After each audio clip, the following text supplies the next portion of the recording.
Hello everybody and welcome. Today I'm going to show you how to take this image to this image with our sunflower portrait pack. Okay, so let's get started. First you'll want to use your edited image. I'm in Photoshop and they have this handy dandy select subject tool. If you're not in Photoshop you can just manually hand cut out your subject.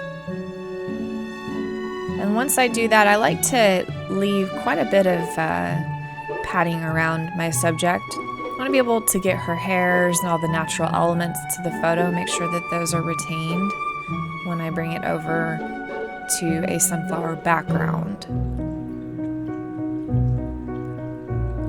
Okay, so that's what I'm doing right here is I'm including all the little spots that the select subject missed. This really is an amazing tool. Okay, so I'm going to open a sunflower backdrop and I'm going to show you real quick everything that comes in our pack. So we have sunflower backgrounds, we have sunflower foregrounds which you'll lay on top of your image, and we also have some individual sunflowers. They can be used as props or you can also just make your own foregrounds with them. Okay, so for this image, I'm going to choose this background.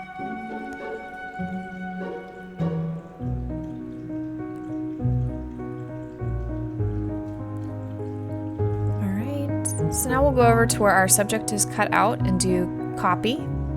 You can do Control-C on your keyboard, or you can also do the edit, goes to copy as well. And then paste. Paste our subject here on top of the background. Alright, and so now we're going to clean up this image. Just love this. Okay, so I'm going to go to the background erase tool. And with this one, you're going to select, and when you click, keep your button held down and then drag to erase some of this. This will choose a specific color and then stick to removing that single color. Every time you lift your mouse and click down again, it reselects a new color and it can get kind of messy if you aren't careful. Okay, so I'm just going along here and I'm removing some of the background, keeping in the fine details of her hair. That's going to really make this image pop. They really look like they blend together, so it's very important to keep that detail. And if you don't have this background erasing tool, you can just do your erase brush and then try and set to very low opacity, you know, like 5 or 6, and then build upon that and just would kind of slowly erase around your subject. This part does take a little bit of time, but it's definitely worth it because it can save you your on location, give you that perfect photo, really give you control over all the elements, you know, the perfect smile on top of the perfect background. Okay, so I'm just kind of going into here, these little areas down here around her hair. Especially since they're up against the sunflower, I want to make sure that those pop. I don't have any remainder of the background from the other photo left.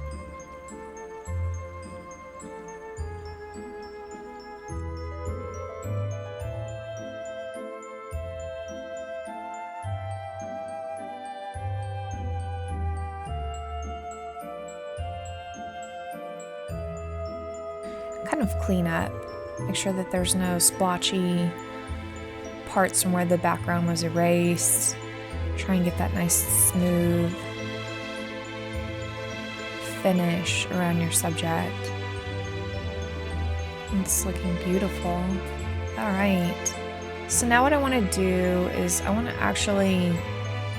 changing my brush to be more of a hard brush with a set it to 100 for the hardness. I'm going to erase these flowers here. And I'm going to put some sunflowers in her hands instead.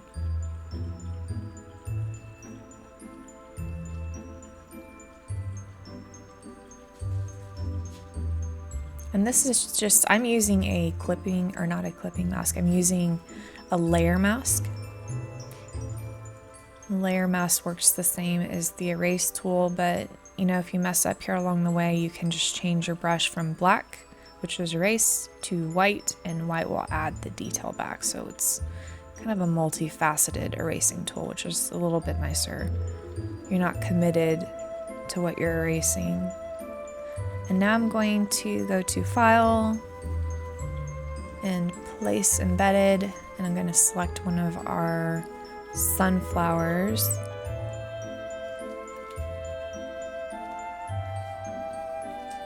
And right now I'm going to just focus on kind of aligning these up in her hands. And then I'll worry about kind of tying any color tones that might be off. Shrink this one down.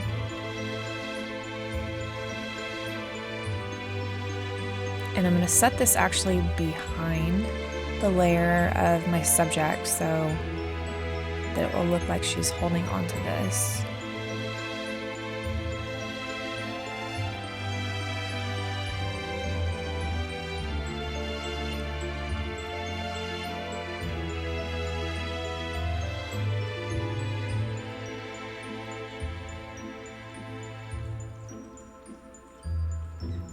And so I see there's still a little bit of a gap, so I might add a second flower.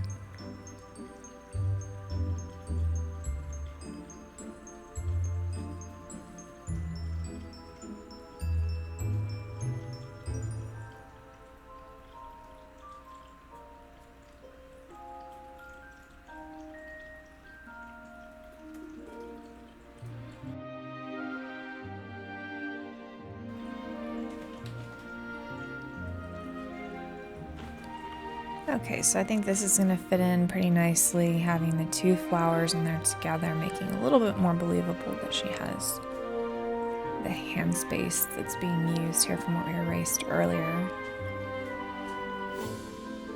Kind of put them in there together like she has a little bouquet. So cute.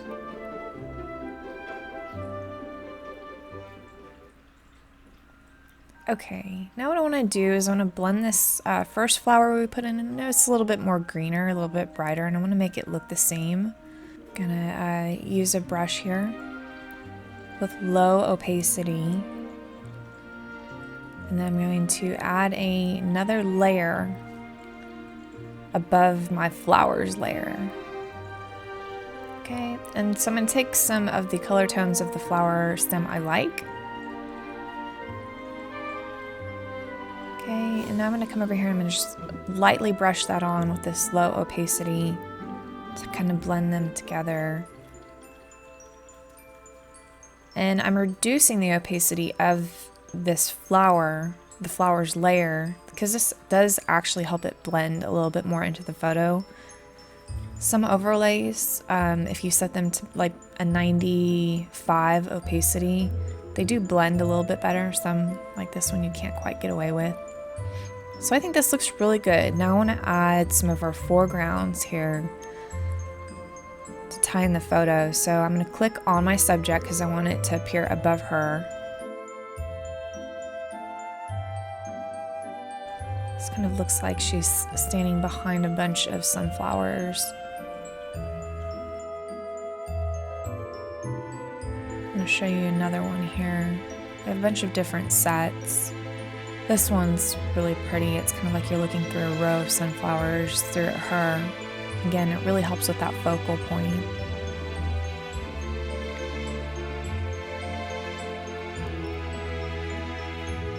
Make sure that it's always above your subject, and you can just drag it above if it happens to fall below.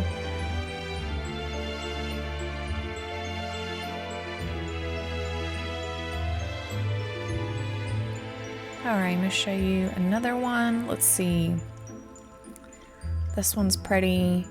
You can also do right click. Get this centered here. and then do flip horizontal, and that can shift the orientation too if you need to match up with your image. Okay, one more. I'm going to show you one of my favorites. It's more of a minimal, doesn't really draw, doesn't get too busy, doesn't draw your eye away. This one's so pretty. I love this one. Okay, well, this is our final image. You could continue to do your post-production touches and blend and whatever you like to do, but this is a very beautiful image. I love what we've done. So the before and our after. I hope you enjoyed this tutorial, and thank you for watching.